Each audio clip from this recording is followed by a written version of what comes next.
झारखंड 10वीं बोर्ड के सभी विद्यार्थियों का एक बार फिर से स्वागत है आपके द नॉलेज वर्ल्ड इंस्टीट्यूट के इस यूट्यूब चैनल पर।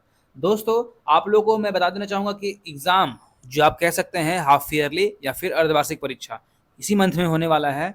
इसी के रिगार्डिंग मैं साइंस से अर्थात विज्ञान से VVI objective plus subjective question answer लेकर के आ गया हूँ, जो काफ़ी इंपॉर्टेंट होने वाला है। जो बच्चे हमसे नए जुड़ गए हैं, मैं उन लोगों को कहूँगा कि चैनल को सब्सक्राइब कर लीजिएगा और साथ ही बेल आइकन दबा लीजिएगा, ताकि मैं जो लगातार अब वीडियो डाल रहा हूँ आप लोग को टाइमली मिल जाए। और जो बच्चे सब्सक्राइब्ड हैं उन सभी को दिक्कत नहीं होगी। चलिए दोस्तों, देर ना करते हुए शुरू करते हैं आज का ये इंपॉर्टेंट सेशन, जिसमें मैं आपको मोस्ट इंपॉर्टेंट महत्वपूर्ण प्रश्न उत्तर बताने वाला हूँ, जो वीवीआई ऑब्जेक्टिव और सब्जेक्टिव मैंने लिख दिया है ऑलरेडी, ताकि आप लोग समझ जाओ। चलिए देर ना करते शुरू करते हैं इंपॉर्टेंट क्वेश्चन आंसर की इस वीडियो सीरीज को। तो क्वेश्चन आंसर शुरू करने से पहले मैं आप लोगों को बताना चाहूँगा कि यहाँ पे मैं इंस्ट्रक्शंस में आप लोग को दिया हूँ, ताकि आप लोग पढ़ के समझ जाओ। यहाँ पे देखिए, जो क्वेश्चन सब्जेक्टिव होते हैं ना, उसमें हमेशा परीक्षार्थी यानी कि आप लोगों को अपने ही शब्द में उत्तर देना होता है। ठीक है, ये चीज़ आप लोग को मालूम है। तो इसी क्वेश्चन के टॉपिक में यहाँ पे ग्रुप ए और ग्रुप बी बताया गया है। ग्रुप ए में आपको भौतिक और रासायनिक क्वेश्चन मिलेंगे। ठीक है, बाकी बी में जो दोस्तों आपको जीव विज्ञान से मिलेगा, वो भी सब्जेक्टिव। ठीक है, कुछ बायो का होने वाला है टॉपिक। आइए लेट ना करते शुरू करते हैं। सबसे पहला क्वेश्चन देख पा रहे हैं कि क्या है, प्रकाश की किरणें गमन करती है सीधी रेखा में, टेढ़ी रेखा में और किसी भी दिशा में और उपयुक्त सभी। देखिए, प्रकाश की किरणें गमन करती है, आप लोग ये बता सकते हैं। देखिए, जब भी आप लाइट को मारिएगा ना, तो ना टेढ़ी जाएगा, वो कभी टेढ़ा नहीं जाएगा। ठीक है, और वो कभी भी किसी भी दिशा में नहीं चल जाएगा। आप जैसे मारिएगा, जिस दिशा में मारिएगा वहीं जाएगा। इसलिए प्रकाश जो है सो प्रकाश की किरणें गमन करती है, तो वो सदैव सीधी रेखा में करती है। बहुत सारे बच्चे क्या करेंगे कि उपरोक्त सभी मार देंगे, क्योंकि यहाँ सभी लिखा हुआ है, सभी देखें और वो फटाक से सभी मार देंगे, जो कि रॉन्ग हो जाएगा। ये आपको नहीं करना है। क्वेश्चन को पहले आपको समझना है। आप अगर मान लो ये आपका टॉर्च है, ये क्या है दोस्तों, टॉर्च है। ठीक है, आप लाइट जब मारोगे तो ये जाएगा कहाँ, सीधा जाएगा ना। लाइट कहाँ जाएगा, सीधा जाएगा ना, सीधा जाएगा। तो वही बात है कि सीधी रेखा में गमन करती है। ठीक है, चलिए, हमको उम्मीद है कि ये क्वेश्चन आपको समझ में आ गया होगा। आइए बढ़ते हैं नेक्स्ट क्वेश्चन की ओर। हमारा नेक्स्ट सवाल दोस्तों काफ़ी इंपॉर्टेंट है, हमेशा पूछा गया सवाल है। निर्वात यानी वैक्यूम है ना, इसको बोलते हैं वैक्यूम। निर्वात में प्रकाश की जो चाल होती है वो कैसी होती है? 3 × 10⁸ मीटर पर सेकंड, या फिर 3 × 10⁸ सेंटीमीटर पर सेकंड, या फिर 3 × 10⁸ किलोमीटर पर सेकंड, या फिर 3 × 10⁸ मीटर मिलीमीटर पर सेकंड। तो मैं आप लोग को बता दूं कि इसमें जो है सो इम्पोर्टेंट क्वेश्चन मैं कह रहा हूँ इसको इसलिए क्योंकि हमेशा मैं देखा हूँ कि सवाल पूछता ही पूछता है। तो इसको आप याद रख लो, अभी से रट लो कि 3 × 10⁸ मीटर पर सेकंड होता है। क्या दोस्तों, क्या होता है दोस्तों? मीटर पर सेकंड। क्या होता है?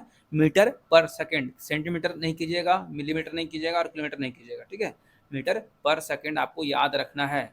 चलिए लेट ना करते हुए अगले क्वेश्चन की ओर।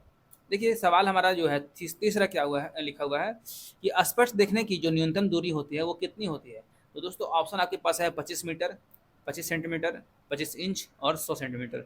तो ये चीज़ आप लोग को मैं बता दूं कि कई बार ये सवाल पूछा गया है। तो इसमें जो राइट आंसर हो जाएगा वो हो जाएगा 25 सेंटीमीटर। ठीक है, यानी कि न्यूनतम दूरी जो हमारी होती है वो 25 सेंटीमीटर होती है। चलिए नेक्स्ट सवाल। धारा मापने के यंत्र को क्या कहते हैं? ए मीटर, वोल्ट मीटर, थर्मामीटर और मोनोमीटर। तो विद्युत धारा या फिर धारा, जब भी ऐसा क्वेश्चन आएगा तो आपको हमेशा ए मीटर मारना है आंसर। क्या मारना दोस्तों? A meter. Option number A will be the right answer. Okay, चलिए बढ़ते हैं नेक्स्ट सवाल की ओर। देखिए यहाँ पे सवाल क्या लिखा हुआ है कि V/I जो अनुपात है वो किसका है? तो प्रतिरोध का, चालकता का, विभव का और विभवांतर का। देखिए, विभवांतर जो होता है ना, प्रतिरोध होता है R = V/I, विभवांतर बट्टा जो होता है धारा। ये आपको याद कर लेना है। इसका राइट आंसर हो जाएगा ऑप्शन नंबर ए, है ना। प्रतिरोध, रेसिस्टेंस, इसका जो है सो ये दोस्तों आंसर हो जाएगा V/I। किसका अनुपात है? तो प्रतिरोध का। चलिए सवाल नंबर छठा चलते हैं। 6 में क्या लिख रहा है? 1 मिनट 5 है ना। तो उसके बाद नेक्स्ट सवाल है, देख रहे हैं कि क्या लिखा हुआ है कि Fe2O3। ठीक है, और क्या लिखा हुआ है? Al2। 1 मिनट, थोड़ा बड़ा कर लें। हाँ, क्या बोला गया है? Fe2O3 फिर 2Al और Al2O3 और F2Fe में दी गई अभिक्रिया जो है सो किस प्रकार की है? आप देखोगे यहाँ पे तो आपको कुछ नजर आएगा। क्या नजर आएगा दोस्तों? आप यहाँ पे देख पा रहे हो कि यहाँ पे क्या हो गया, देखो एल्यूमिनियम ऑक्साइड हो गया, है ना। पहले क्या था, यहाँ पे था पहले आपका आयरन ऑक्साइड था, ठीक है, और एल्युमिनियम अलग था। अब और कौन अलग हो गया, तो आयरन। तो इसमें आप देख पा रहे हैं कि जो एफ ई है सो अकेला छूट गया, है ना, एफ ई अकेला छूट गया और ए एल ओ के साथ चला गया, मतलब एल्यूमिनियम ऑक्सीजन के साथ चला गया, है ना। देख रहे हैं, ऑक्सीजन एल्यूमिनियम को पकड़ लिया, बाकी एफ ही अकेला चला गया। तो इस तरीके का चीज देखिएगा, तो इसको बोलते हैं हम लोग वियोजन अभिक्रिया, ठीक है। वियोजन अभिक्रिया मतलब क्या होता है दोस्तों, इसको वियोजन नहीं बोलेंगे, विस्थापन बोलेंगे। विस्थापन ना हो रहा है, क्योंकि देखिए अगर कोई दो तत्वों में से एक तत्व किसी को छोड़ करके अगले तत्व के साथ मिल जाए, तो आप याद रखिएगा वो होता है विस्थापन, ठीक है। क्या होता है, विस्थापन होता है, इसलिए इसका आंसर डी हो जाएगा, घा गा हो जाएगा, ठीक है, खा नहीं होगा, गा हो जाएगा, नहीं, घा हो जाएगा, घा, ठीक है, ऑप्शन नंबर डी। और इसी प्रकार के क्वेश्चन में अगर आपको मिलेगा कि जो दो तत्व आपस में एक दूसरे को का अदला बदली कर लें, तो होता है द्विविस्थापन। द्विविस्थापन तो यहाँ हो नहीं रहा है, इसमें एक ही विस्थापन हो रहा है। किसका हो रहा है दोस्तों, इसमें विस्थापन जो हो रहा है ऑक्सीजन का एल्यूमिनियम के साथ हो रहा है ना, देख पा रहे हैं, बाकी आयरन अकेला छट जा रहा है। इस हिसाब से आपका ऑप्शन नंबर घा डी हो जाएगा, ठीक है। चलिए चलते हैं अगले क्वेश्चन की ओर। सिरका में कौन सा अम्ल पाया जाता है, ठीक है। वेंगर में कौन सा अम्ल पाया जाता है दोस्तों, एसिटिक, लैक्टिक, सिट्रिक और टाट्रिक। तो इसका आप लोग राइट आंसर कर लेंगे एसिटिक। क्या कर लेंगे, एसिटिक, ऑप्शन नंबर ए। सवाल नंबर चलते हैं नेक्स्ट, 3 नंबर सवाल क्या देख पा रहे हैं कि साधारण नमक का जो सूत्र होता है वो क्या होता है, तो याद रखिएगा NaCl। क्या होता है, NaCl, इसको बोलते हैं sodium chloride. Option number A correct हो जाएगा। चलिए चलते हैं नेक्स्ट सवाल की ओर। नेक्स्ट सवाल देख पा रहे हैं कि किसी विलयन का जो पीएच मान होता है दोस्तों वो 5 है, ठीक है। तो क्या होगा, आपको बता दें कि बीच में 7 होता है, अगर 7 से कम है तो अम्ल है, 7 से ऊपर है तो दोस्तों क्षार है, ठीक है। तो ये आपका अम्ल की कैटेगरी में आ जाएगा, क्योंकि वो 7 से कम ना है, तो 5 है तो 7 से कम है, अम्ल हो जाएगा, ठीक है। ऑप्शन नंबर ए करेक्ट हो जाएगा। आइए नेक्स्ट सवाल देखते हैं क्या है। CaOCl2 यौगिक जो प्रचलित नाम है, इस यौगिक का क्या है वो प्रचलित नाम, तो आपका ऑप्शन दे रखा है विरंजक चूर्ण, ब्लीचिंग पाउडर इसको बोलते हैं, धोने का सोडा, वॉशिंग सोडा बोलते हैं इंग्लिश में, बेकिंग सोडा, है ना, और इनमें से कोई नहीं। तो दोस्तों विरंजक चूर्ण का ये फॉर्मूला है, याद रखिएगा, CaOCl2, CaOCl2, CaOCl2, याद रखिएगा, विरंजक चूर्ण ब्लीचिंग पाउडर का ये फॉर्मूला है। चलिए आइए नेक्स्ट सवाल देखते हैं। अवतल दर्पण, देखिए कुछ दिया हुआ है यहाँ पे आपको खाली स्थान भरने के लिए। एक अवतल दर्पण की वक्रता त्रिज्या r है, तो उसकी फोकस दूरी क्या हो जाएगी दोस्तों, तो r/2 हो जाएगी। क्या हो जाएगी, r/2 हो जाएगी। इसका राइट आंसर r/2 हो जाएगा। चलिए नेक्स्ट सवाल देखते हैं। नेक्स्ट सवाल आपके पास है क्या है कि आवेश का एसआई मात्रक जो है सो क्या होता है। दोस्तों आवेश जब भी बोलेगा ना तो उसका एसआई मात्रक होता है कूलाम। क्या होता है दोस्तों, कूलाम, ठीक है। ऑप्शन नंबर, सॉरी ऑप्शन नहीं, इसमें खाली स्थान है, तो इसमें आपको सी कर देना है, ठीक है। क्या कर देना, सी मतलब कूलाम। और ये क्वेश्चन मान लीजिए कि आपको ऑब्जेक्टिव में देखने को मिल सकते हैं, या फिर ये क्या नाम है, ऑब्जेक्टिव में देखने को मिलेंगे। रिक्त स्थान आपको मैं दे दिया हूँ ये समझने के लिए। आपको ऑब्जेक्टिव में ऐसे देखने को मिलेगा कि आवेश का ऐसा मात्रक क्या होता है, तो कूलाम रहेगा, हर्ट्ज रहेगा, फिर आपको रहेगा एमीटर और एम्पियर। तो आपको ऐसे राइट आंसर करना है कूलाम, ठीक है। तो इस तरीके से भी आपका सवाल आ सकता है। चलिए नेक्स्ट सवाल देखते हैं कि अम्ल और क्षारक के बीच जो अभिक्रिया होती है उसको हम क्या कहते हैं। 1 मिनट, इससे पहले एक सवाल हमारा छूट गया, देखिए क्या लिखा हुआ है। हाँ, एल्केन, एल्केन का जो दोस्तों आपका होता है सामान्य सूत्र वो क्या होता है, याद रखिएगा। एल्केन का जो सामान्य सूत्र है ना वो होता है CnH2n, ठीक है। क्या होता है, CnH2n, ठीक है, +2 भी होता है। तो याद रखिएगा इसमें CnH2n+2 होगा, CnH2n+2। ये आपका option number question number 5 answer हो जाएगा ये, ठीक है, याद रखिएगा। चलिए नेक्स्ट सवाल हमारा है, अम्ल और क्षारक के बीच की जो अभिक्रिया होती है वो क्या होती है, तो होता है उदासीनीकरण। क्या होता है, उदासीनीकरण, ठीक है। इसका आंसर याद रख लीजिएगा। चलिए सवाल नंबर 6 भी हो गया, आगे बढ़ते हैं। सवाल नंबर 7 है, देख पा रहे हैं 7 में क्या है कि प्रकाश के परावर्तन के नियम जो है सो लिखने बोला। यहाँ से आपको दोस्तों ऑब्जेक्टिव खत्म होता है, सब्जेक्टिव शुरू हो गया। अब प्रकाश के परावर्तन के जो नियम होते हैं दोस्तों वो होते हैं दो क्या क्या होते हैं। पहला आपको बताना चाहेंगे, आप लोग को याद होगा, जिसमें क्या होता है, कोण आई बराबर कोण आर होता है, ठीक है।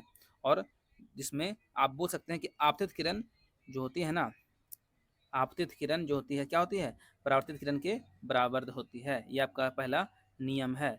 और सेकंड नियम क्या है दोस्तों, सेकंड नियम आपका इसमें ये मिलता है कि आपतित किरण प्लस परावर्तित किरण और प्लस अभिलंब सब एक ही तल पे होते हैं, है ना। आपको याद होगा कि एक तल होता है ऐसे, आपतित किरण प्लस परावर्तित किरण और अभिलंब सब एक ही तल पे होते हैं, एक ही बिंदु पे होते हैं। इसका दूसरा नियम है ये, तो इसको आप याद रख लीजिएगा। नहीं तो मैं आपको इसका आंसर दिखा रहा हूँ, आप इसको नोट कर लेंगे। हाँ,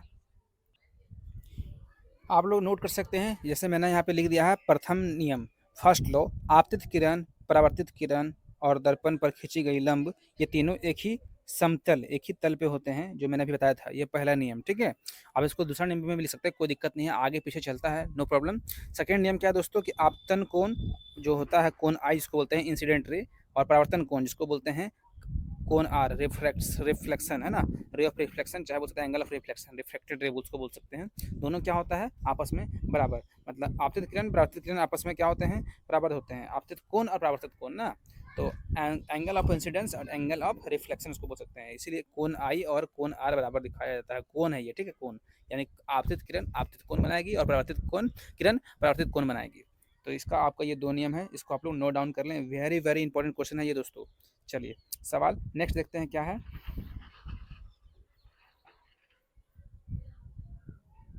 नेक्स्ट सवाल आपको बोला गया है कि अवतल दर्पण के उपयोग को लिखें, है ना, यानी कि इसके दो उपयोग लिखने बोला है।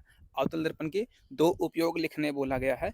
देखिए पहला लिखा हुआ है दंत चिकित्सक, दांत दंत चिकित्सक का आशय दांत के डॉक्टर से है। और यहाँ क्या लिखा हुआ है कि दंत चिकित्सक तथा जो नाई जो होता है, नाई भी यहाँ पे शामिल हो गया है। तो दांत और चेहरा बड़ा दिखाने के लिए उपयोग करते हैं, ठीक है। जो दांत के डॉक्टर होते हैं वो दांत को बड़ा करके देखने का प्रयास करते हैं कि दांत में आखिर क्या प्रॉब्लम है ना, कीड़े कहाँ लगे हुए हैं, दांत सड़ा हुआ है कहाँ, दांत में क्या प्रॉब्लम है। और जो नाई होता है वो क्या करते हैं, ये फेस को बड़ा करके दाढ़ी बनाने के लिए उपयोग करते हैं अपने जो है सो कस्टमर का, है ना।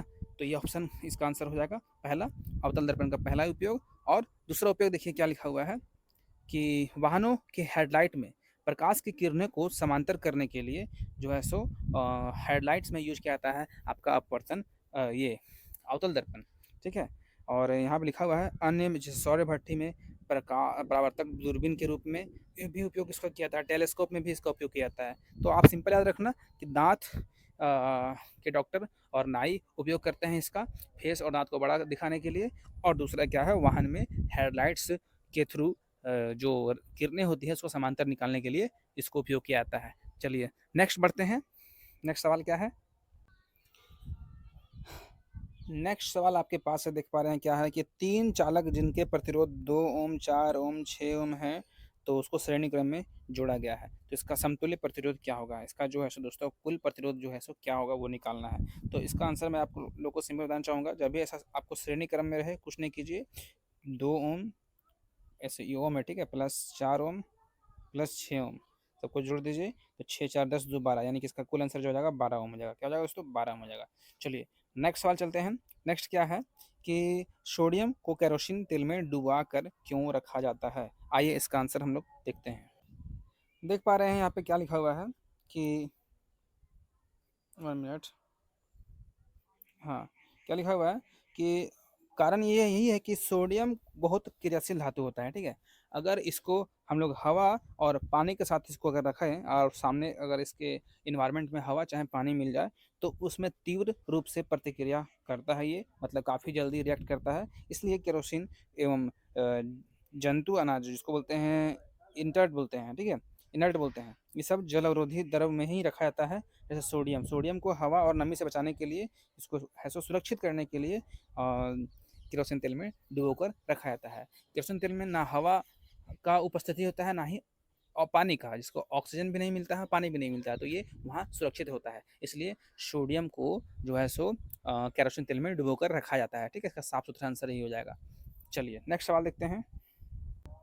देखिए आपको संतुलित करने पूछेगा एग्जाम में, हमेशा पूछता है निम्नलिखित समीकरणों को संतुलित कीजिए, ठीक है। और N2 प्लस H2 है और NH3 क्या सही है, तो जी नहीं, सही कैसे हो जाएगा। देखिए नाइट्रोजन 2 ठो है और हाइड्रोजन 2 ठो है, यहाँ पे हाइड्रोजन 3 ठो हो गया, नाइट्रोजन 1 ही ठो है। इस तो हमारा संतुलित नहीं है, इसको संतुलित करना पड़ेगा। और ये भी हमारा संतुलित नहीं है, देखो आयरन यहाँ पे 1 है, यहाँ पे आयरन 3 ठो हो गया। और हाइड्रोजन यहाँ पे 2 है, हाइड्रोजन यहाँ पे 2 है, ये ओके है।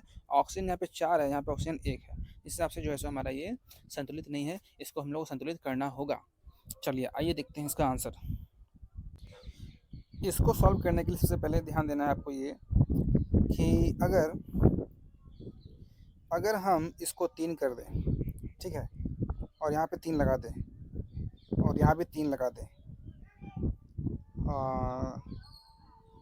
तो इसको हम लोग 3 नहीं लगाएंगे, 2 लगाएंगे। अगर मान लीजिए कि हम लोग यहाँ 2 लगा दें और यहाँ भी 2 लगा दें, तो आप देख पा रहे हो कि यहाँ पे 2 दूना 4 हाइड्रोजन हो जाएगा और यहाँ पे 1 मिनट रुकिएगा, ऐसा नहीं होगा। इसको हम लोग को यहाँ पे 3 ठीक था, है ना। 3 दूना 6 हाइड्रोजन यहाँ पे हो गया और यहाँ 2 लगा देते हैं, तो देखिए 2 तिया 6 हाइड्रोजन, ठीक है। और आपका नाइट्रोजन कितना है, 2 है, और यहाँ पे नाइट्रोजन कितना है, 2 है। इस हिसाब से जो है सो ये संतुलित हो गया, ठीक है। तो इस तरह से आप लोग को थोड़ा समझ के करना है काम, ज़्यादा कुछ इसमें चेंजिंग नहीं करना होता है। नॉर्मली हम लोग को सही से इसमें जो है सो लगाते हैं नंबर, ताकि जो है सो बैलेंस कर जाए। चलिए देखते हैं नेक्स्ट क्या है, इसको हम लोग कैसे संतुलित करें। जैसे देख रहे हैं यहाँ पे हाइड्रोजन 2 है, चलो यहाँ तक भी 2 है, सही में आता है। यहाँ पे ऑक्सीजन 4 हो गया, यहाँ पे ऑक्सीजन जो है सो 4 नहीं है। अगर अगर अगर हम यहाँ 2 लगा दें तो 2 दूना 4 हाइड्रोजन हो जाएगा, और यहाँ पे 2 लगा दें 2 दूना 4 हाइड्रोजन हो जाएगा, कोई दिक्कत नहीं है। 2 यहाँ पे हमारा ऑक्सीजन हो गया, और यहाँ पे ऑक्सीजन 4 है, तो इस हिसाब से ये मैच नहीं कर रहा है। कोई बात नहीं, इसको हम लोग एक काम करते हैं, यहाँ आयरन 3 है ना, तो आयरन यहाँ पे हम 3 करते हैं, 3 यहाँ आयरन करते हैं, 3 यहाँ पे भी आयरन हो गया। अब यहाँ पे करते हैं 3 यहाँ पे, 1 मिनट, इसको हम लोग 3 करते हैं और 3 यहाँ पे करते हैं, तो देखिए 3 यहाँ पे आयरन हो जाएगा, यहाँ पे भी 3 आयरन हो गया। अब 3 दूना 6 हाइड्रोजन है, यहाँ पे 3 लगा दिए, 3 दूना 6 हाइड्रोजन हो गया। अब 3 गो ऑक्सीजन आपका यहाँ पे है, 3 ऑक्सीजन यहाँ पे है, और यहाँ पे कितना ऑक्सीजन है, यहाँ पे 4 है ना। अगर हम लोग इसको दोस्तों देखिए 3 करे तो नहीं हुआ, अगर मान लो कि हम लोग 4 करते हैं, ठीक है, और यहाँ भी हम लोग जैसे 4 कर दें, क्यों 4 किया पता है, ऑक्सीजन को देखते हैं, ऑक्सीजन यहाँ पे कितना 4 है, तो 4 ऑक्सीजन यहाँ पे हो गया, और 4 दूना 8 हाइड्रोजन यहाँ पे हो गया, 4 दूना 8 हाइड्रोजन यहाँ पे हो गया, और आपका खाली बच गया Fe3, यानी 3 लगा दो यहाँ पे, 3 Fe हो गया, है ना, यानी कि 3 को आयरन हो गया, 3 आयरन यहाँ पे हो गया, है ना। बाकी आपका मिला लो, 4 दूना 8 हाइड्रोजन, 4 दूना 8 हाइड्रोजन, और आपका 4 ऑक्सीजन यहाँ पे है और 4 ऑक्सीजन यहाँ पे भी है। एक बार फिर से आप लोग को मैं जूम करके दिखा दूँ, जूम करके दिखाने का प्रयास कर रहे हैं, समझिएगा फिर से। अगर हम लोग यहाँ 4 लगा दें और यहाँ 4 लगा दें, देखिए आपका ये 4 लगाने से बैलेंस हो जाता है। उसके बाद जो बचता है आप उसको देख सकते हो एकदम ईजिली। देखो 4 दूना 8 हाइड्रोजन, 4 दूना 8 हाइड्रोजन, 4 ऑक्सीजन यहाँ पे हो गया, और आपका 4 ऑक्सीजन यहाँ पे ऑलरेडी दिया हुआ था। इसको 4 को देखते हुए हमने 4 लगाया, बाकी आयरन बच गया 3, है ना, तो 3 यहाँ लगा देंगे। इस तरीके से हमारा ये क्लियर हो गया। चलिए नेक्स्ट सवाल देखते हैं। बोला जा रहा है कि क्या बोला जा रहा है कि एक धातु का नाम एवं संकेत लिखें जो द्रव अवस्था में पाया जाता है। देखिए, तो इसका जो 12 का आंसर हो जाएगा ना, वो हो जाएगा आपका पारा। क्या हो जाएगा, पारा। पारा को बोलते हैं इंग्लिश में Hg, मतलब इसका इंग्लिश संकेत है, ठीक है। तो द्रव अवस्था में एक ही धातु पाया जाता है, वो होता है पारा। इसको इंग्लिश में मरकरी बोलते हैं, और इसका जो सिग्निफिकेंट जो सैम्बल होता है वो होता है Hg। चलिए सवाल हमारा ये भी क्लियर हो गया, ख़त्म हो गया 12। इसमें देखिए 12 में एक और सवाल पूछ दिया है कि एक ऐसी अधातु का नाम अथवा संकेत लिखें जो विद्युत का सुचालक होता है। देखिए अधातु बोलेगा तो ग्रेफाइट, ठीक है, क्या हो जाएगा, ग्रेफाइट, ग्रेफाइट, ठीक है। ये जो होता है विद्युत का सुचालक होता है, जो कि ये अधातु है लेकिन फिर भी विद्युत को अच्छे से चालन करता है, विद्युत का एकदम बेस्ट चालक होता है, बेस्ट कनेक्टर होता है, ठीक है, याद रखिएगा।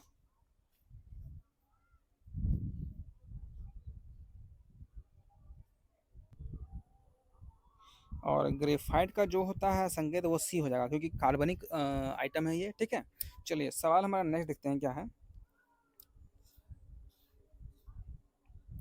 निकट दृष्टि दोष क्या है, इसके क्या कारण है, इसका संशोधन किस प्रकार संभव है। देखिए निकट दृष्टि दोष, इसको इंग्लिश में बोलते हैं शॉर्ट साइडनेस, है ना, इसको हम लोग बोलते हैं, अच्छा निकट दृष्टि दोष है ना, ठीक है, हाँ, तो इसको बोलते हैं हाइड्रोमायोपिया बोलते हैं, ठीक है। और इसमें आपका रीज़न क्या होता है इसका होने का, और इसमें करेक्शन के लिए, इसका जो संशोधन के लिए किस प्रकार से हम लोग जो इसका उपयोग कर सकते हैं, जैसे चश्मा वगैरह पहनते हैं ना वो, तो इसके संशोधन के लिए क्या करना चाहिए, निकट दृष्टि दोष को पहले हम लोग जानेंगे, फिर उसका कारण जानेंगे क्यों होता है, फिर उसको संशोधित कैसे करें वो जानेंगे। आइए, तो सबसे पहले निकट दृष्टि दोष को हम लोग जानेंगे। क्या लिखा हुआ है कि निकटवर्ती वस्तुएं स्पष्ट दिखती है पर दूर की वस्तुएं धुंधली दिखाई देती है। मतलब आपको निकट क्लियर दिखेगा, दूर क्लियर नहीं दिखेगा। देखिए नाम में जो है थोड़ा-सा अंतर मिलेगा, निकट दृष्टि दोष लगता है कि निकट की चीज़ें क्लियर नहीं दिखेगी, लेकिन उल्टा है। इसको मायोपिया बोलते हैं इंग्लिश में, ठीक है? जैसे इसमें क्या होता है कि सामने की चीज़ आपको क्लियर दिखेगी, लेकिन दूर की धुंधली दिखेगी। इसलिए इसको हम लोग बोलते हैं निकट दृष्टि दोष। और इसका जो होता है कारण कारण यहाँ बोल रहा है कि इसमें आघार मतलब आईबॉल इसको बोलते हैं। आईबॉल मतलब जो होता है ना हमारा वो पुतली, उसका जो होता है छोटा हो जाना, ठीक है? आईबॉल का लंबा हो जाना लिख रहा है ना, या फिर अधिक हो जाना, लंबा हो जाएगा चाहे अधिक हो जाएगा, या फिर इसकी जो है ना दृश्यम शक्ति जो है सो बहुत अधिक हो जाती है, जिसके कारण से रेटिना पर जो छवि बनती है वो है सो क्लियर नहीं बन पाती है ना। यहाँ क्या लिखा हुआ है, जिसके कारण छवि रेटिना के सामने बन जाती है। अच्छा, रेटिना पर नहीं बनती है, उससे पहले ही बन जाएगा, ठीक है? फिर सुनिएगा, आईबॉल का लंबा हो जाना या फिर जो है सो बड़ा हो जाना, और अधिक पावर के साथ कोई चीज़ को देखना, ठीक है? ज़्यादा ताकत लाना पड़ता है कुछ चीज़ देखने में, और रेटिना पे हर चीज़ का फ़ोटो बनता है, इमेज बनता है, लेकिन यहाँ पे रेटिना के पहले ही बन जाएगा, ठीक है? जिस कारण से निकट दृष्टि दोष होता है, ये आपका कारण था। और देखिए, इसको संशोधन करने के लिए क्या हमारे पास जो है इसका उपाय है। यहाँ लिख रहा है कि लेंस का प्रयोग हम लोग इसमें करना होगा, या प्रकाश किरणों को फैलाकर, है ना? यहाँ पे जो है सो यहाँ पे लिखा देखो, ये हो गया आपका कनकेव, है ना? कनकेव, इसको हम लोग जो है ना अवतल बोलते हैं, तो अवतल को हम लोग यहाँ पे कनकेव लिखा हुआ है, कनकेव को हम लोग बोलते हैं अवतल, ठीक है? याद रखिएगा। तो अवतल लेंस का प्रयोग करके जो है सो दोस्तों हम अपने इस जो है सो समस्या को ठीक कर सकते हैं, इसका संशोधन कर सकते हैं। किसका? तो निकट दृष्टि दोष का। यहाँ पे लिख रहा है कि आँख के लेंस अत्यधिक शक्ति की भरपाई करता है, जिससे छवि छवि जो है सो रेटिना पर बनती है, और दूर दृष्टि का जो है सो उल्टा और दूर की चीज़ें साफ ना दिखना के लिए उत्तल लेंस चाहिए। अगर आपको यही प्रॉब्लम जो है सो चाहिए, अगर आपको दूरदृष्टि दोष है तो उसमें आपको चाहिए उत्तल लेंस, और निकट दृष्टि दोष है चाहिए आपको अवतल लेंस, ठीक है? तो इस प्रकार से दोस्तों इसका आंसर हो जाएगा। इसको आप लोग नोट कर लें और अपने बेहतर तरीके से इसको लिख सकते हैं आप लोग, ठीक है? चलिए आगे बढ़ते हैं। चलिए नेक्स्ट सवाल देख पा रहे हैं, क्या लिखा हुआ है कि ऑक्सीजन के योग और ह्रास के आधार पर उपचयन और अपचयन की व्याख्या कीजिए, प्रत्येक के लिए एक उदाहरण दीजिए। दोस्तों आंसर लिखिएगा कि उसको जो है ना उपचयन बोलते हैं और अपचयन बोलते हैं। तो देखिए उपचयन किसको बोलते हैं? वे अभिक्रियाएं जिसमें किसी अभिकारक में ऑक्सीजन का योग हो, यानी कि जहाँ पे ऑक्सीजन का एडिशन हो, ऑक्सीजन का योग हो, उसको हम लोग बोलते हैं उपचयन, ठीक है? साथ ही इसका जस्ट अपोजिट, जहाँ पे ऑक्सीजन क्या हो, माइनस हो जाए, ऑक्सीजन क्या हो जाए दोस्तों, माइनस हो जाए, उसको बोलते हैं अपचयन। तो देखिए उपचयन को पहले समझते हैं कि वे अभिक्रियाएं जिसमें किसी अभिकारक में ऑक्सीजन का योग होता है ना, या फिर वृद्धि होता है, उसे उपचयन कहते हैं। जैसे आपको एग्जाम्पल यहाँ पे दे रखा है, एग्जाम्पल भी लिखने बोला गया था, है ना? तो देखिए आप क्या 2Cu प्लस O2 है और 2CuO हो गया।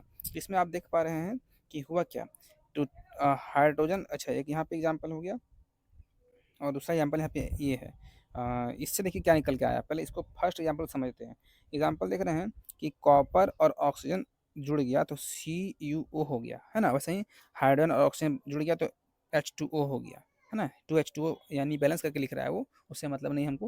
यहाँ देखिए ऑक्सीजन यहाँ मिल गया है ना? तो आपका क्या हो गया, ऑक्सीजन का योग हो गया। अब देखिए नेक्स्ट हमारा सवाल है, ये क्या लिख रहा है कि अपचयन वे अभिक्रियाएं जिसमें किसी अभिकारक से ऑक्सीजन का ह्रास हो, यानी कि माइनस हो, है ना? उसे अपचयन कहते हैं। जैसे देखो जिंक था, कार्बन से जुड़ गया, ठीक है? तो अब इसका स्टेप में क्या हो गया कि ZN अलग हो गया और कार्बन जो है सो ऑक्सीजन को ले लिया, यानी कि यहाँ पे ऑक्सीजन एक नया आइटम जो है सो, यहाँ पे एक चीज़ यहाँ पे गलती कर रहा है, यहाँ पे ZNO था, यहाँ पे मैं बताना चाहूँगा, इसमें जो है ना यहाँ पे ZNO होगा, ठीक है? ZNO, ZNO में क्या हो गया, जेड देखो ZN अलग हो गया, है ना? और O C यानी कि CO बन गया अलग, यहाँ पे यानी कि जिंक से ऑक्सीजन का क्या हो गया, ह्रास हो गया। नेक्स्ट एग्जांपल देखिए क्या है, CuO है और H2 है, तो Cu अलग हो गया और O चला गया हाइड्रोजन के पास, तो H2O हो गया। इस प्रकार से क्या देख रहे हैं कि ऑक्सीजन का कमी हो जा रहा है, ऑक्सीजन का ह्रास हो जा रहा है कॉपर से और जिंक से। तो ये आपका अपचयन अभिक्रिया हो गया, अपचयन, ठीक है? चलिए दोस्तों आगे बढ़ते हैं। नेक्स्ट सवाल है कि निम्नांकित का सूत्र लिखिए, सोडियम हाइड्रोक्साइड और कैल्शियम ऑक्साइड और हाइड्रोजन क्लोराइड और कॉपर सल्फेट, ये चारों चीज़ का हम लोग दोस्तों फार्मूला लिखेंगे और समझेंगे। ये फार्मूला हो सके तो याद कर लीजिए, क्योंकि एग्जाम में आपको देखने को मिलेंगे ही मिलेंगे, इसमें नो डाउट।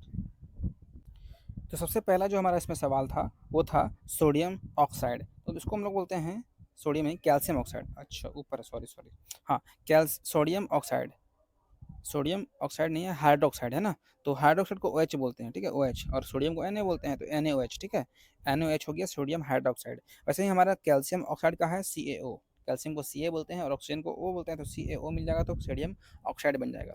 तीसरा है हाइड्रोजन क्लोराइड, ठीक है, हाइड्रोजन क्या है, क्लोराइड यानी HCl, क्लोराइड को बोलते हैं क्लोरीन वैसे Cl होता है, लेकिन हाइड्रोजन से मिल गया तो क्लोराइड बन गया, ठीक है, यानी कि HCl। और हमारा नेक्स्ट है कॉपर सल्फेट यानी CuSO4, ठीक है, CuSO4। ये चारों फार्मूला का आप लोग स्क्रीनशॉट ले लें, काफ़ी इंपॉर्टेंट सवाल है, इसको आप लोग याद कर लीजिएगा। ये रिपीटेड सवाल है, पूछा जाता है, सूत्र लिखें, है ना, सूत्र लिखने को पूछा जाता है, कभी ऑब्जेक्टिव पूछा जाता है कि बताओ जी कि हाइड्रोजन क्लोराइड का फार्मूला क्या होगा, 4 ऑप्शन रहेगा, आपको एक सही मारना है। पूछेगा कॉपर सल्फेट का क्या होता है फार्मूला, तो आपको 4 ऑप्शन रहेगा, एक सही मारना है, इसीलिए आपको इसको है सो स्क्रीनशॉट ले लें या फिर लिख लें, बेहतर होगा। चलिए आगे बढ़ते हैं, नेक्स्ट सवाल करते हैं।